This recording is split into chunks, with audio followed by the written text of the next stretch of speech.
साथियों, अब से कुछ दिन पूर्व देश ने अपने किसानों को अनेक बंधनों से मुक्त किया है।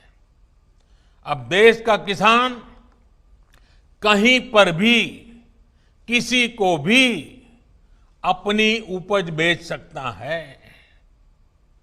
लेकिन आज जब केंद्र सरकार किसानों को उनके अधिकार दे रही है, तो भी ये लोग विरोध पर उतर आए हैं। ये लोग चाहते हैं कि देश का किसान खुले बाजार में अपनी उपज नहीं बेच पाए। ये लोग चाहते हैं कि किसान की गाड़ियां जब्त होती रहें, उनसे वसूली होती रहे, उनसे कम कीमत पर अनाज खरीदकर बिचौलिए मुनाफा कमाते रहें। ये किसान की आजादी का विरोध कर रहे हैं। जिन सामानों की, उपकरणों की किसान पूजा करता है, उन्हें आग लगाकर ये लोग अब किसानों को अपमानित कर रहे हैं। साथियों, बरसों तक ये लोग कहते रहे एमएसपी लागू करेंगे, एमएसपी लागू करेंगे, लेकिन किया नहीं। एमएसपी लागू करने का काम स्वामीनाथन कमीशन की इच्छा के अनुसार हमारी ही सरकार ने किया। आज ये लोग एमएसपी पर ही किसानों में भ्रम फैला रहे हैं। देश में एमएसपी भी रहेगी और किसानों को कहीं पर भी अपनी उपज बेचने की आजादी भी रहेगी। लेकिन ये आजादी कुछ लोग बर्दाश्त नहीं कर पा रहे हैं। इनकी काली कमाई का एक और जरिया समाप्त हो गया है, इसलिए इन्हें परेशानी है। साथियों, कोरोना के इस कालखंड में देश ने देखा है कि कैसे डिजिटल भारत अभियान ने जनधन बैंक खातों ने, रुपे कार्ड ने लोगों की कितनी मदद की है। लेकिन आपको याद होगा, जब यही काम हमारी सरकार ने शुरू किए थे, तो ये लोग इनका कितना विरोध कर रहे थे। इनकी नजरों में देश का गरीब, देश के गांव के लोग अनपढ़ थे, अज्ञानी थे।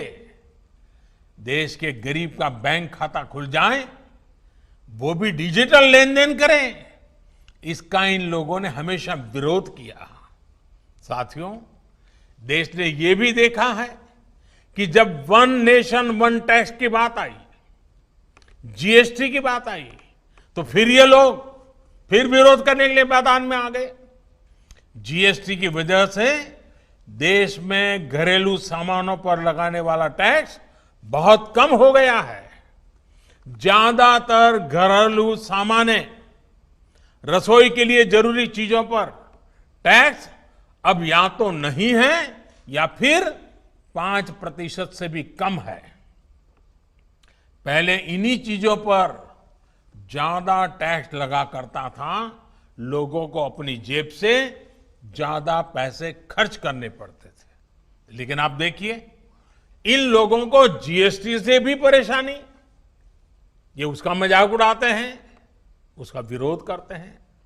साथियों, ये लोग न किसान के साथ है, न नौजवान के साथ, और न ही देश के वीर जवान के साथ है।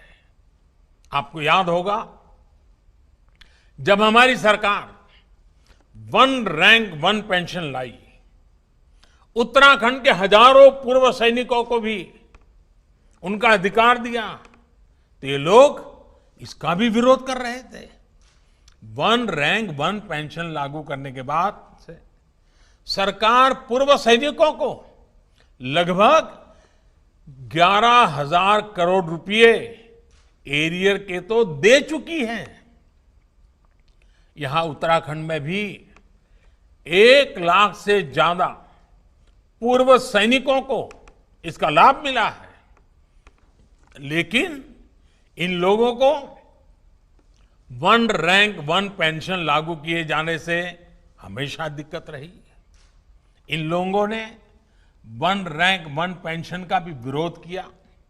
साथियों, बरसों तक इन लोगों ने देश की सेनाओं को, देश की वायुसेना को सशक्त करने के लिए कुछ नहीं किया। वायुसेना कहती रही कि हमें आधुनिक लड़ाकू विमान चाहिए, लेकिन ये लोग वायुसेना की बात कभी नहीं सुनी, उसको नजरअंदाज करते रहे। जब हमारी सरकार ने सीधे फ्रांस सरकार से रफाल लड़ाकू विमान का समझौता कर लिया तो इनको फिर दिक्कत होने लगी। भारतीय वायुसेना के पास रफाल विमान आए, भारतीय वायुसेना की ताकत बढ़े, ये इसका भी विरोध करते रहे। मुझे खुशी है कि आज रफाल भारतीय वायुसेना की ताकत बढ़ा रहा है। अंबाला से लेकर के लेह तक उसकी गर्जना भारतीय जांबाजों का हौसला बढ़ा रही है।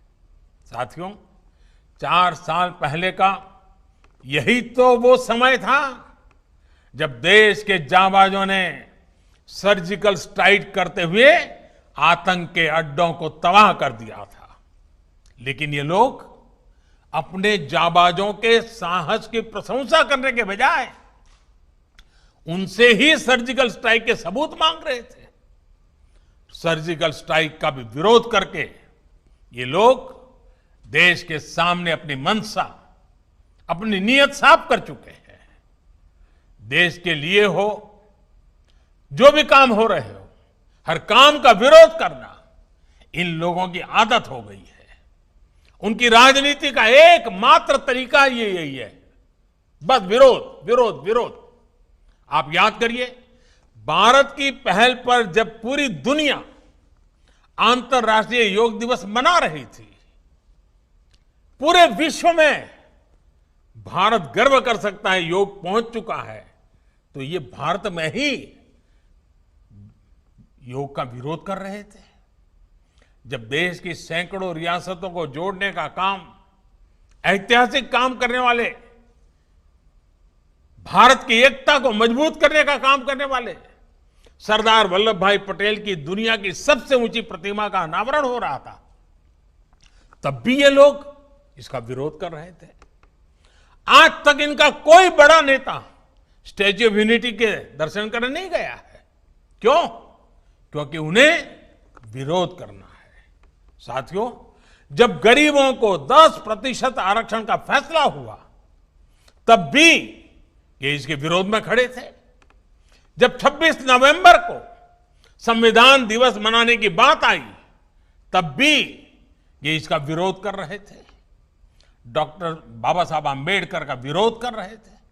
साथियों, पिछले महीने ही अयोध्या में भव्य राम मंदिर के निर्माण के लिए भूमि पूजन किया गया है। ये लोग पहले सुप्रीम कोर्ट में राम मंदिर का विरोध कर रहे थे, फिर भूमि पूजन का विरोध करने लग गए। हर बदलती हुई तारीख के साथ विरोध के लिए विरोध करने वाले ये लोग देश के लिए, समाज के लिए अप्रासंगिक होते जा रहे हैं। इसकी छटपटाहट है, बेचैनी है, हताशा है, निराशा है। एक ऐसा दल जिसके एक परिवार की 4-4 पीढ़ियां जिसने देश पर राज किया, वो आज दूसरों के कंधों पर सवार होकर देश हित से जुड़े हर काम का विरोध करवाकर अपने स्वार्थ को सिद्ध करना चाहता है। साथियों, हमारे देश में अनेकों ऐसे छोटे छोटे दल हैं जिन्हें कभी सत्ता में आने का मौका नहीं मिला। अपनी स्थापना के लेकर अब तक उन्होंने ज्यादातर अपना समय विपक्ष में ही बिताया है। इतने वर्षों तक विपक्ष में बैठने के बावजूद उन्होंने कभी देश का विरोध नहीं किया, देश के खिलाफ काम नहीं किया। लेकिन कुछ लोगों को विपक्ष में बैठे कुछ वर्ष ही हुए हैं, उनका तौर तरीका क्या है, उनका रवैया क्या है, वो आज देश भली भांति समझ रहा है, देश उसको बहुत बारीकी से देख रहा है।